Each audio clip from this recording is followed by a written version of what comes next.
Hello, everyone. Welcome to the Brownstone. I'm your host, Dr. Michelle, and you are listening to Numbers Don't Lie, where you learn to get out your feelings so you can make the best decisions for yourself, your family, and your business. Guys, we are right in the middle of Women's History Month. Whoop whoop. Shout out to all the ladies making moves out there. And we have a special guest that's definitely making moves. And I don't know if you've heard of her, but if you haven't, let me tell you, you're not going to forget her today. So today we're going to be talking about women making history, building a media empire. This is going to be a phenomenal episode. So if you're interested in entering the media industry, the entertainment industry, you might want to, get your little pen and paper out real quick. Listen, this is going to be good because I don't think you really know who she is. She is actually the owner of this network that you are listening to me on right now. Yes, like she big dog, but I got her to come on down to, chat with me in my apartment. So let me go ahead and welcome the owner of the Brownstone neighborhood, Brownstone Living Magazine, Brownstone Living, Brownstone Worldwide, all the things Brownstone. Welcome, Paulette Clark. Hey, how are you? I'm so happy to be in your little apartment. It looks so nice down here. Oh, it's nice. This Thank is really you. I nice. tried. Yeah. I really tried. Glad to be here, Dr. Michelle. Thank you for having me. Thank you for saying yes. I mean, you could have been anywhere else, but she said Oh, yes. child, listen. But I got to come and check on my tenants every once in a while, make sure y'all all right. I paid my rent on time, okay? Okay. I love it. I love it. I love it. So, Paulette, can you just tell us a little more about yourself? Maybe something that your Brownstone listeners may not have thought, like, man, that's really cool. I didn't know that about her. Wow. So let's talk about Brownstone then. First of all, the Brownstone is a representation of a couple of things, and a lot of people are not aware. They think that it's about an apartment building. Well, when I was a little girl growing up, my mother actually had a brownstone, and we lived on the third floor. And on the second floor, my auntie lived, and on the basement floor was where my auntie's oldest daughter lived. And so it was all one big brownstone where everybody lived, and there were these beautiful turning stairs. Like it was an old building, and it's no longer there. But that was part one because I had such amazing memories because the block that I lived on everybody lived in a brownstone, right? And so it was like this huge community of people that knew each other, right? And you knew everybody in that community, and it was a Black community. Now you had some other brown folks, your Latinos, you had your Dominicans, those kinds of things. And so when my family migrated to the north from Louisiana, um, they settled in this one place, and so that's where we kind of stuck. So they tore those buildings down in like the late 90s, I found out. And so I was really kind of sad about it because I had such great memories. But then the other thing was that I realized as I was building the brownstone, and it just wouldn't let me sleep. First of all, let's talk about that. Um, it would just wake me up. Hey, girl, you're not done. Hey, girl. And so Brownstone Worldwide has been around for about 14 years, believe it or not. Wow. Yeah, we started out in media behind the scenes. We worked with some big dogs, Lifetime Movie Network. We've worked with some of the reality stars that are bigger than life now that you see on Instagram and so forth. Okay. Yeah, we've done some stuff with Malik Beasley, helped to create some logos and things for some major corporations, created some commercials. So we've been around, and we've always had KCCR, the Brownstone. So a lot of people don't know this, but I'm from the entertainment industry. Started out there as a vocalist for, and yes, I'm hip hop history. A lot of people don't know that. All right. Um, Listen, we in Women's History Month, so that was perfect. Boom, yeah. So, and I don't talk about it much, but I'm tooting the horn right now because thinking back on all of the things that I've been through, it led me to continue to build where I currently am now. And so, yeah, I'm a part of hip hop history, legacy, Arrested Development, and shout out to the gang. And I started in radio right after entertainment, and I stayed there for about 20 years, 10, 15 years. Yeah, it's been about 20. And then I saw what was coming down the pipe and I thought, I want in. I Mm, never thought I don't want to be here anymore. It was I want in. I like that. Because because here's the thing. It seemed to me that there were gatekeepers Mm-hmm. in radio, right? And so one of the things that really drove me nuts was being a program director for 3 radio stations. I saw everything. I knew what was going on. I knew how it was being done. I was a part of sales. I saw it all because I was running it from up here. And I was one of the very few in this state where I was living at the time who was African American and female. You making Okay. all types of history, okay? Yeah, I didn't know. But see, I didn't know at the time. I was just doing my job. But I took the urban station to #1 in the region for 3 years straight. And the country station, which was 100,000 watts at the time, it stayed #1. Wow. And so I never, and then I also ran the Hot AC, the top 40 station as well. And so it was a part of a group of stations, and I was watching it being done, and I enjoyed all of it. Oh, it was so much fun. I enjoyed it. And I thought, I want to do this for the rest of my life. And that was really what I was thinking. But so Dr. Michele, I know I'm running my mouth too much, but I got to tell this just briefly. Go It ahead. started years ago when I was a little girl. So my parents had the basement was full of old magazines that had been put in encyclopedia type format, right? And it was like something that they sold all the time. The first magazine was a small magazine called the Negro Digest from the 50s. Wow. The second group of encyclopedia type magazines was Ebony magazine. A lot of people don't know Ebony was first called the Negro Digest. And so when I was a little girl, I would sit in my parents' basement and I would pore over these magazines day after day after day. And I would look at photos of Emmett Till being buried and at his funeral. And I would look at uh, the photos of black lifestyle in Ebony, because that's why Ebony magazine was started by Mr. Johnson Mm-hmm. in his family, because they wanted to be represented just like everybody else in Life magazine. See, a lot of people don't know that. And so I would read these magazines over and over and over again. They would have to call me out of the basement to come and eat dinner.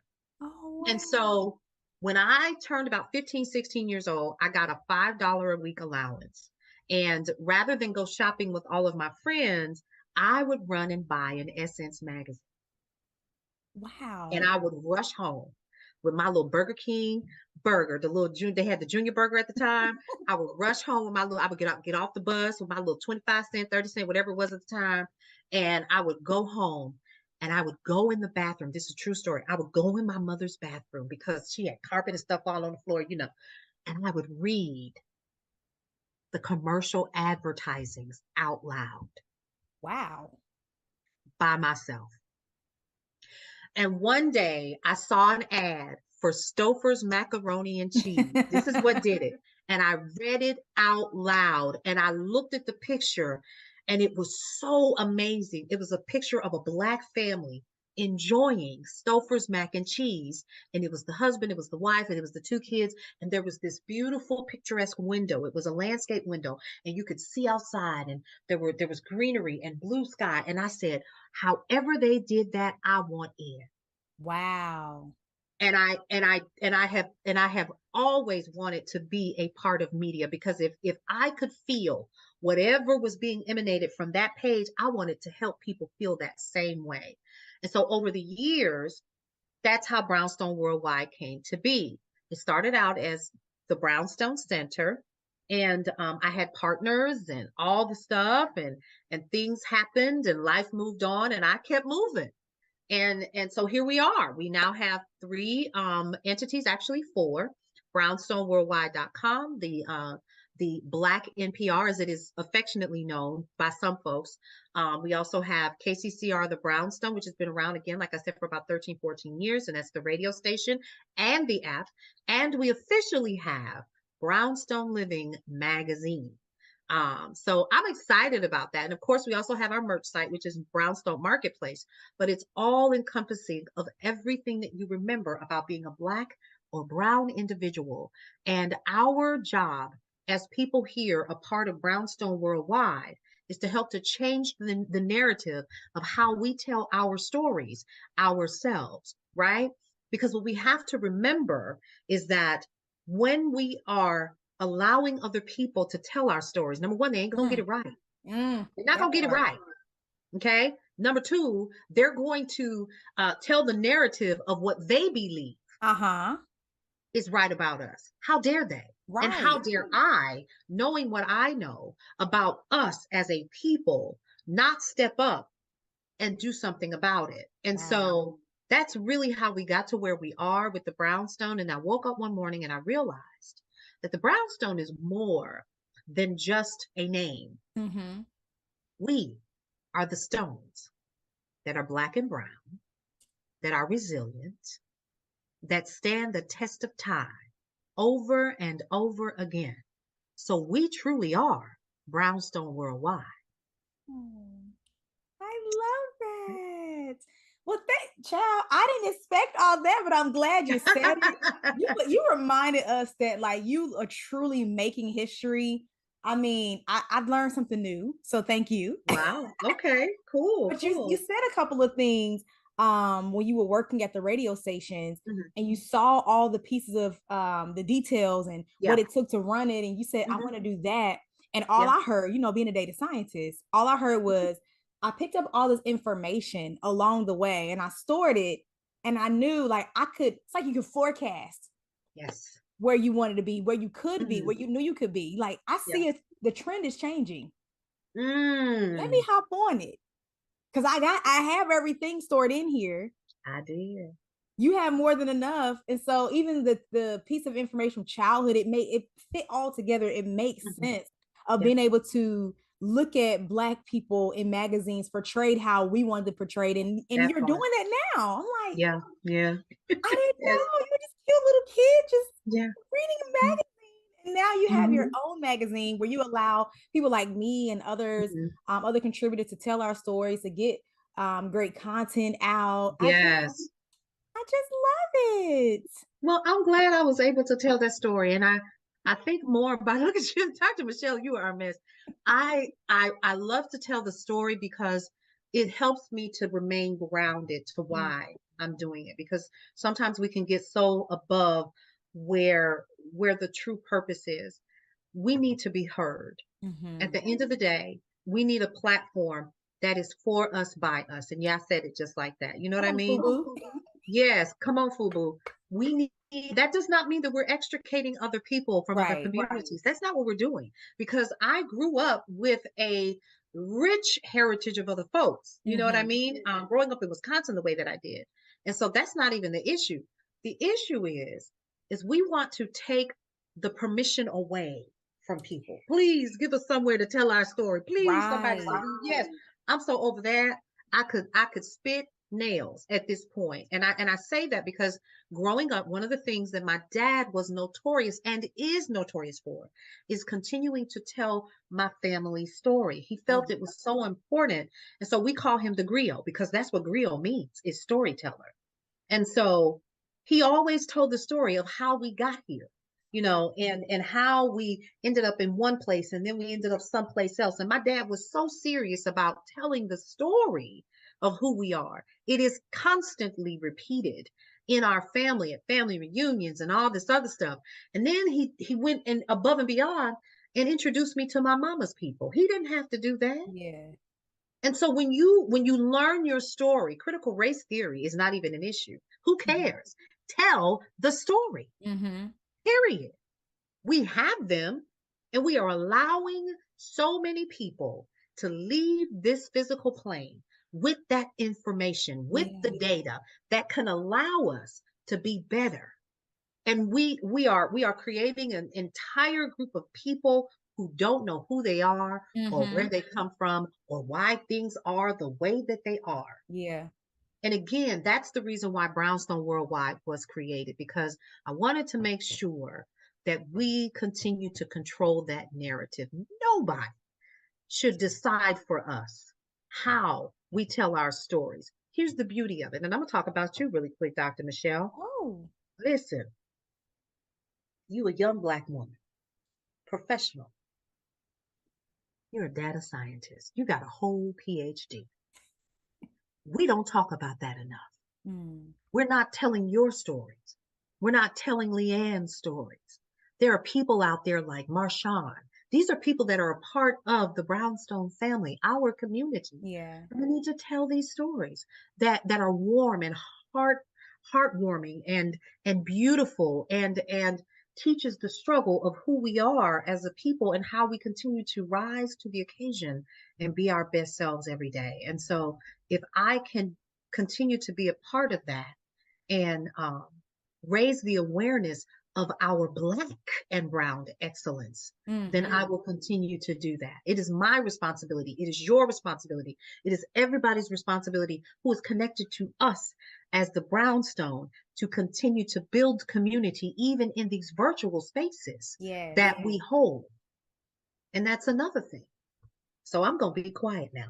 This is your show. Well, it's right on time because I have to remind the people of who they're listening to and what they're listening to. You guys, you are listening to the Paulette Clark. Like, she's that big of a deal. You have to put the in front of her name because if you don't know, Okay. now you know. This is the Paulette Clark, owner of the Brownstone Worldwide, owner of all things Brownstone, Brownstone Living, Brownstone Worldwide.com, the Brownstone Marketplace. Y'all, I didn't even know she had a marketplace. Y'all, it's some amazing finds over there. And, we'll have to come back to some stories about the Brownstone Marketplace. Just go to the website, brownstoneworldwide.com. Go check it out. Go check out the stories, the articles, the blogs, what Brownstone TV, what you're listening to this on, or maybe you listen to KCCR to Brownstone, the app or the radio station.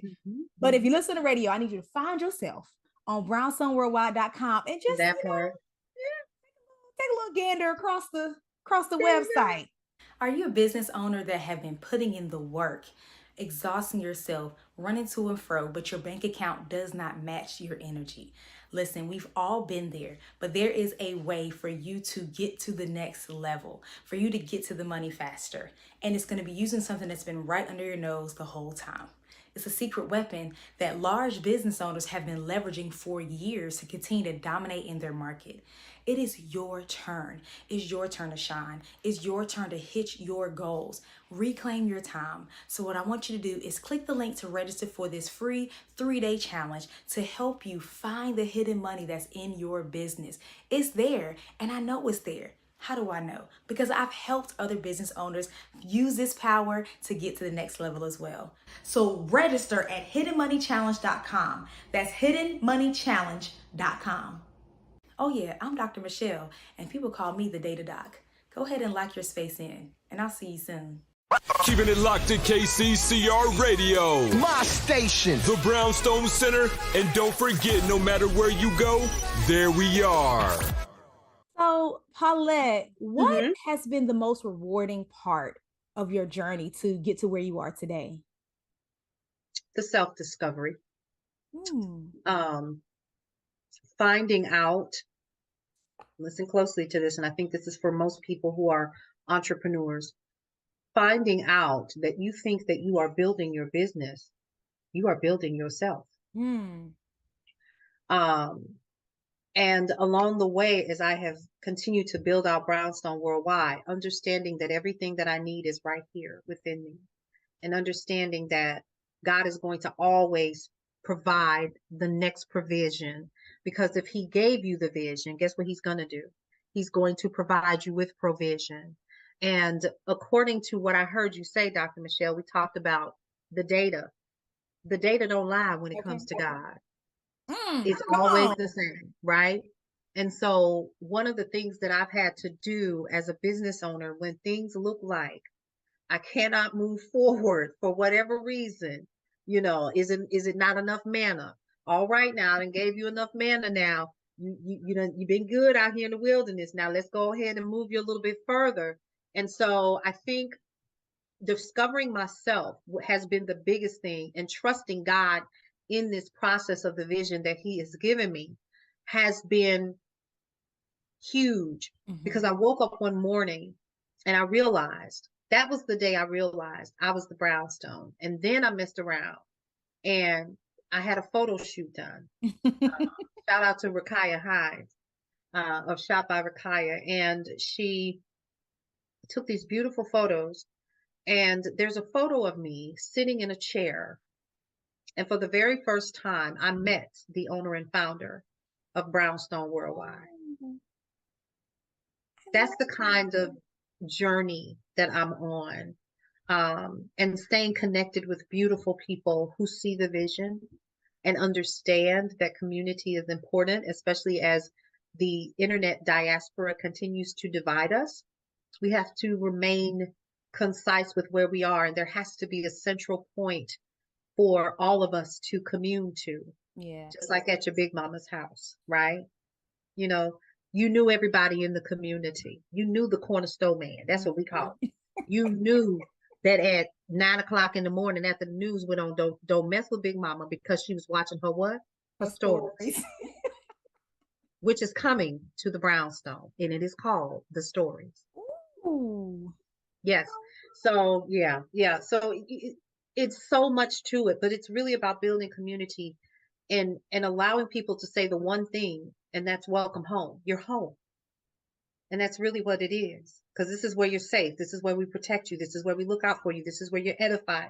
This is where you learn and you grow. And those are the kinds of things that we're working on to come to the Brownstone in the future. So I love it. Welcome home, y'all. yes, welcome home to the Brownstone. Yes. Come Okay. satisfied. Go ahead, Dr. This Michele. next one, Yes. you know, taking people a little deeper. Oh. Woo. Because y'all heard Paulette has been in the entertainment industry and the media industry for quite some time. So she's not new to this. She's true to this. And that's why I was like, she is the Paulette. So what are the off-script things, or that those maybe those pieces of information that people just tend to forget, ignore, don't think is important when they enter the entertainment industry?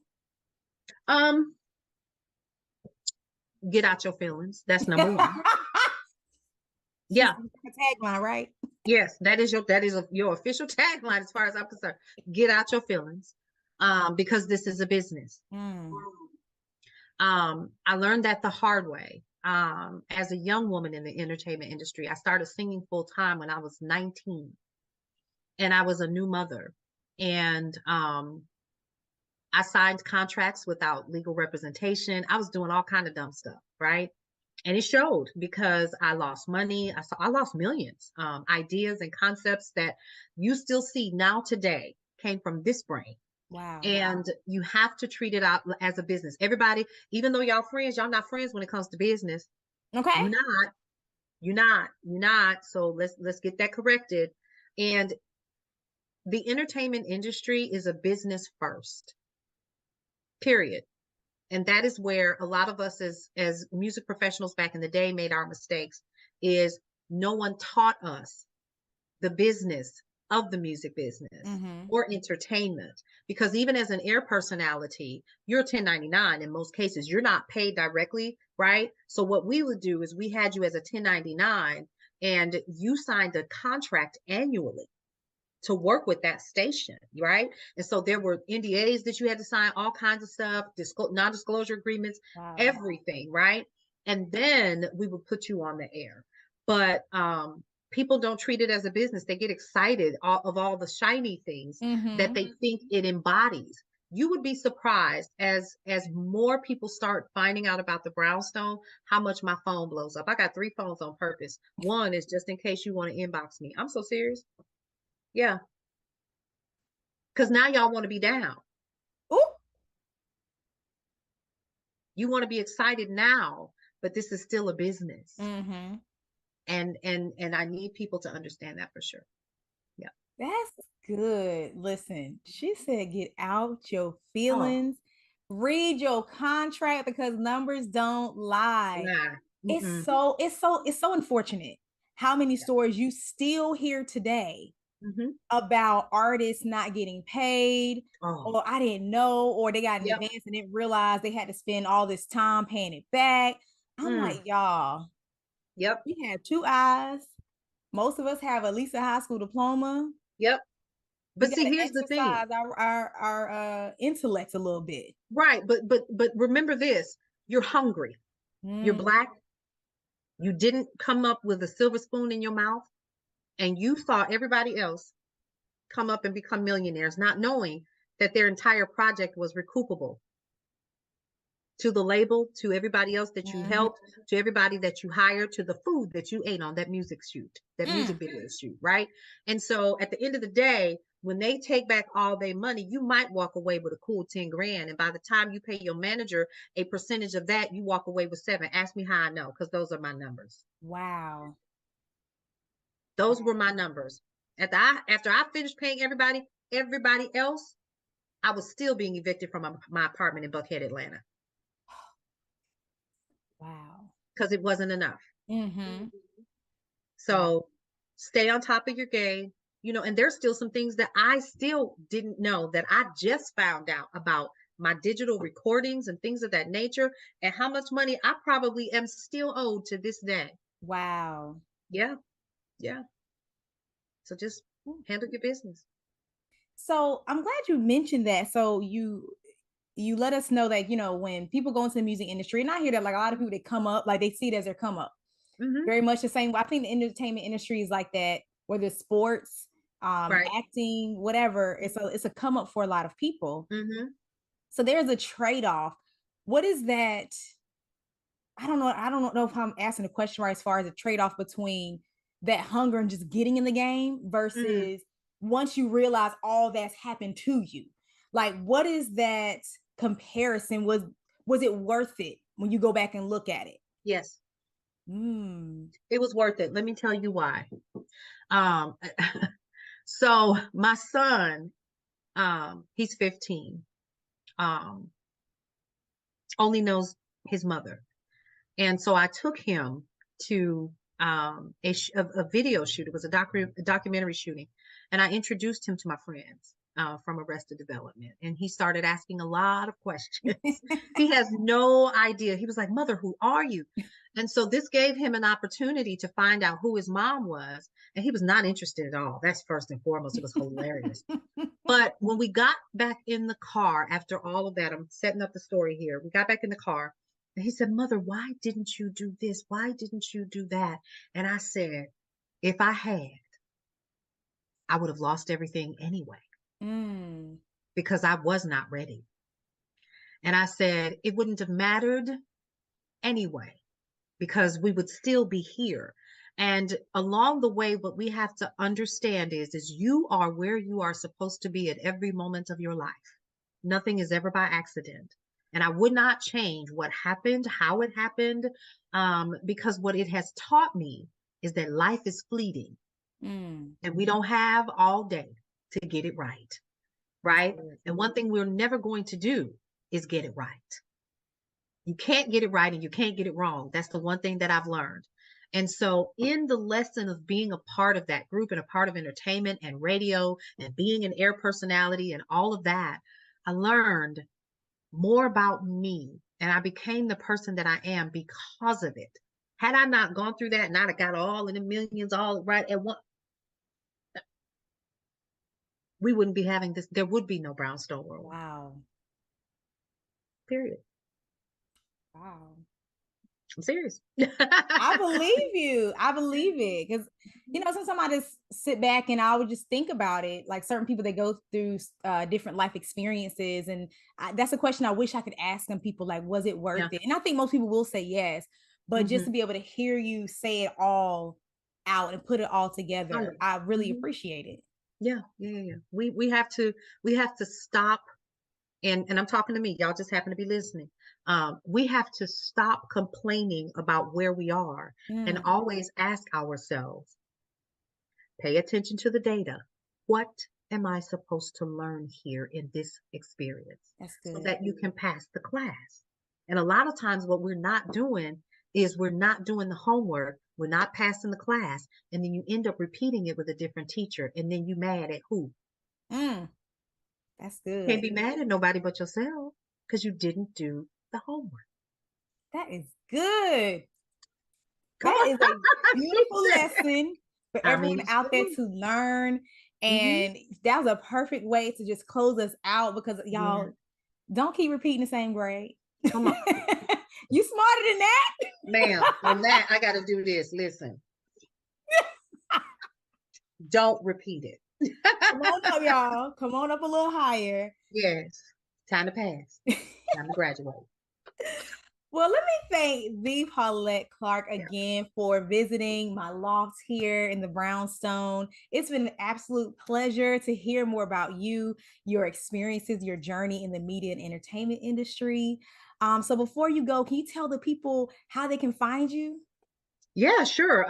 Two ways. Number one, you can find me, of course, on brownstoneworldwide.com. Okay. And you can also find me by just sending me a direct email at Paulette@brownstoneworldwide.com. That's how you can hit me up. There you go. That's nice. All things Brownstone Worldwide, y'all. Okay. Yes. If you didn't hear it, just Google Brownstone Worldwide, and I And it'll promise come you, up. we're gonna come on up. Okay. Yeah. We are reachable. I've been your host, Dr. Michelle, and you've been listening to Numbers Don't Lie, where you learn to get out your feelings. We heard that Yes. today. Get out your Mhm. feelings so you can make the best decisions for yourself, your family, and your business. Well, y'all, that is today's show. Thank you again for tuning in. Please make sure you follow us on Brownstone Worldwide on Facebook and brownstoneworldwide.com. Go check out some articles, all that jazz. And anything else you want to say to the people, Paulette? Join us. We'll be happy to have you. Come set a spell, have a slice of pie, and a cup of tea, and welcome home. Welcome home and have a great week, y'all.